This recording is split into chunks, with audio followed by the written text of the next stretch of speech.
आपकी Honey com book का जो लेसन नंबर 1 चल रहा था 3 क्वेश्चंस का सेकंड पार्ट करते हैं। The king turn round and saw a bearded man running towards them. तभी जो क्या है, जो राजा टर्न हुआ, घूमा, and saw a bearded man, एक मूंछों वाला आदमी देखा जो उनकी तरफ दौड़ा आ रहा था।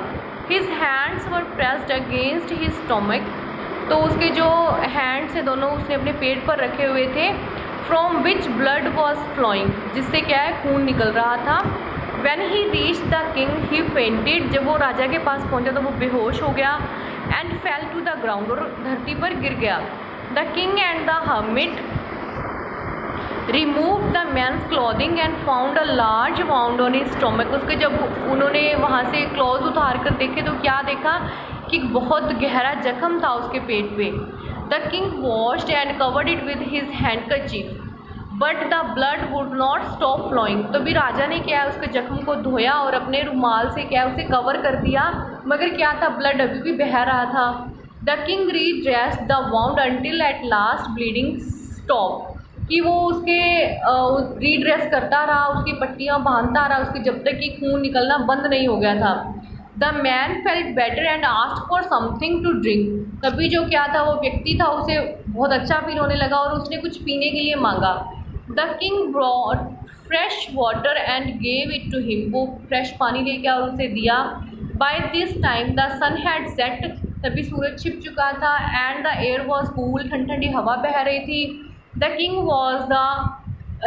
With the hermit's help carried the mountain man into the hut, वो दोनों उसको झोंपड़ी में लेकर गए। And laid him on the bed, उसे बेड पे सुलाया। The man closed his eyes and lay quiet, वो चुपचाप वहीं लेटा रहा।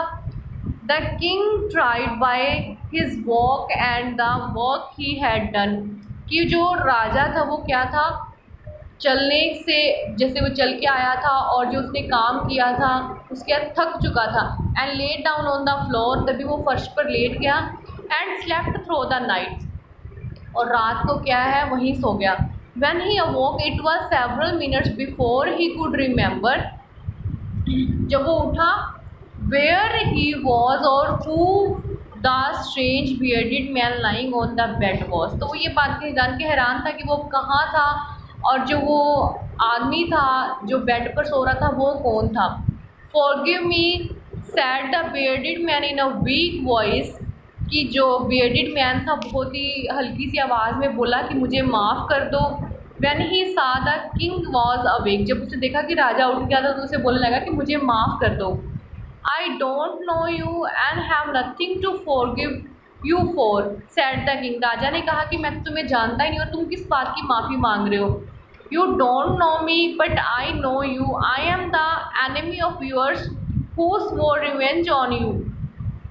कि वो कहने लगा क्या तुम मुझे नहीं जानते मगर मैं क्या तुम्हारा शत्रु हूँ, एनिमी, दुश्मन हूँ।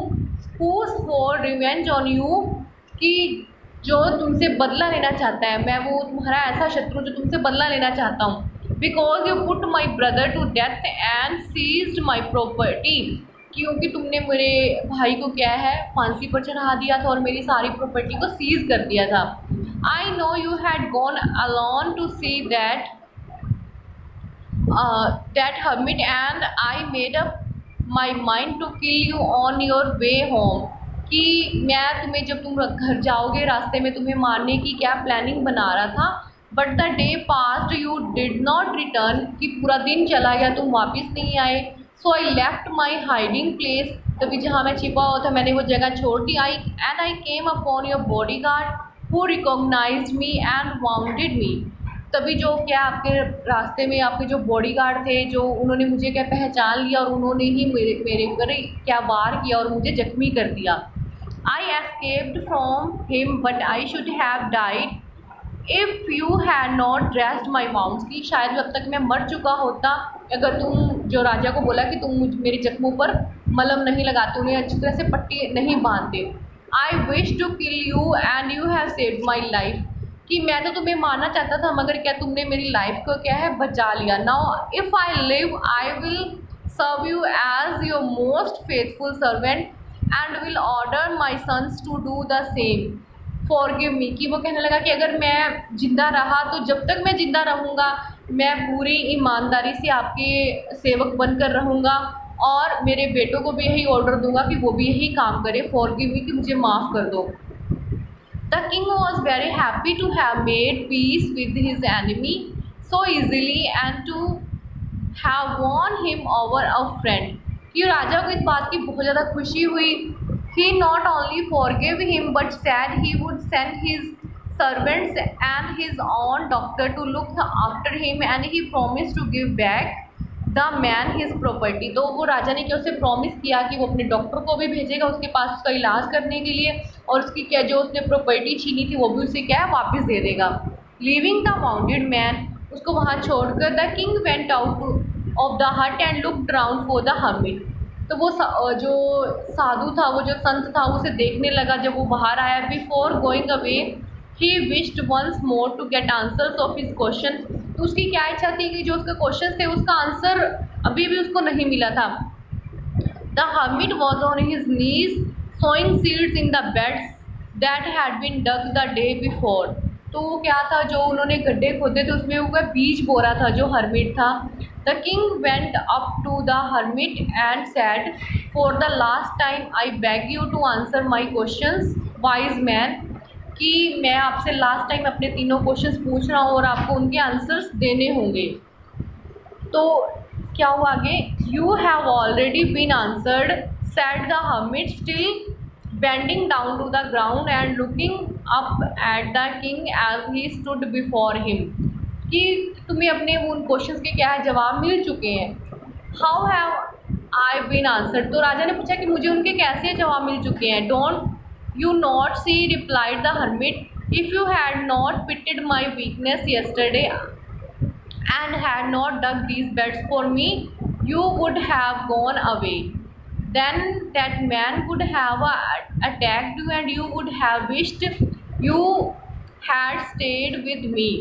कि देखो, वो कहने लगा कि अगर तुम मेरी कल हेल्प नहीं करते गड्ढा खोदने में, तुम वापस चले जाते, तो जिस आदमी ने तुम पर अटैक करना था तो वो क्या तुम पे अटैक कर देता। So the most important time was when you were digging in the beds, कि सबसे अच्छा समय कौन सा था, जब तुम गड्ढा खोद रहे थे। And I was the most important man, कि मैं ही वो सबसे इम्पोर्टेंट मैन था। And to do me to good was your most important business. Afterwards when the man ran to us the most important time, और most important time कौन सा था, जब वो आदमी भागता हुआ तुम्हारे पास आया था।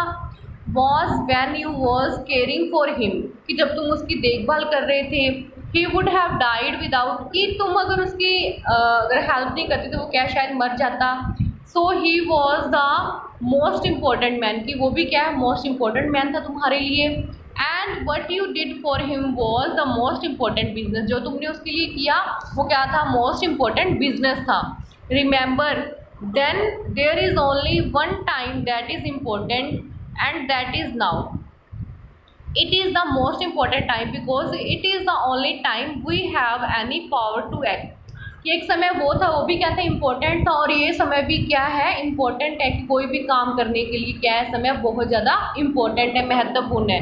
The most necessary person in the is the person you are with at a particular moment, कि जो तुम चाहते हो कि क्या ये पूछना चाहते हो कि सबसे नेसेसरी ज़रूरतमंद जो आदमी तुम्हारे लिए क्या है, कि जो तुम्हारे पास उसी समय उपलब्ध हो, जो भी तुम्हारे पास अवेलेबल हो, वो बंदा क्या तुम्हारे लिए मोस्ट इम्पोर्टेंट है। For no one knows what will happen in the future, कि कोई भी नहीं जानता कि फ्यूचर में क्या होगा। Whether we will meet anyone else, कि क्या हम किसी से दोबारा मिलेंगे या नहीं मिलेंगे। The most important business is to do, और सबसे इम्पोर्टेंट बिजनेस जो कार्य करने वाला क्या है, person good because we were sent in to the world for the purpose alone, कि दूसरों की भलाई करना ही क्या है, पर्पज़ होना चाहिए, इसी काम के लिए हमें भगवान ने धरती पर भेजा है। अब इसके बाद हमने इस लेसन के वर्ड मीनिंग्स कर लिए थे, इसके क्वेश्चन आंसर्स करेंगे। Thank you.